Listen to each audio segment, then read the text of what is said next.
دا چل دی روړ دا وګورئ پروګرام وړ گیا مکمل وړ گیا ټول وګي دی وسوځول وګي غوړ وسوځیدل او نه سهیل لا پسې نه حمزه را پسې समझ गया क्या ख्याल है आपका बताएगा نن مازیګر مرګرو دا فیصله وکړه چې سکهال د وګو موسم په تیرېدو دی او مونږه اړو د وګو ډاډه ونه کړه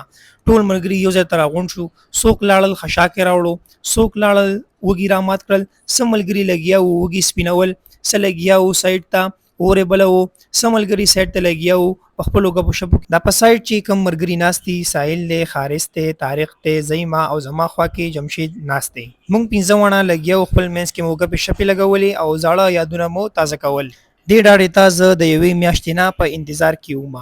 یو سره مې رابطه کوله چې را روان هفته کې هېڅ چېرته مه ځئ مونږ به ډاډه کوو قاري صاحب دې الله ډېر عمر ورکړي او دغه پنډال یې راغونډ کو چې په اخره کې را سره څه داسې وشو دا چل دی روړ دا وګورئ پروګرام وړ گیا مکمل وړ گیا ټول وګي دی وسوځول وګي غوړ وسوځیدل او نه سهیل لا پسې نه حمزه را پسې را پاسي اوس په دې شي موږ د دې وجه هم دغه وا چې قاري صاحب مو یوازې وګو ته پرېښې او موږ ورته سیټ ته ناست وو یلګ ایماندارو داسې کسانو سره راغلی ما چې چله موله نه ورتلو ټول وګي چې کوم دی وسوځولو پشمارې دوه وګي پاخه کړلو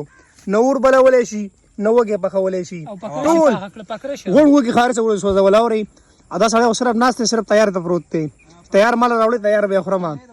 که څنګه قاري صاحب و بالکل موږ له اور بلو منظاره شنه کړله د خوړو ته به ته ګورې نه اترې خوړو ته ګورې را باندې نه اور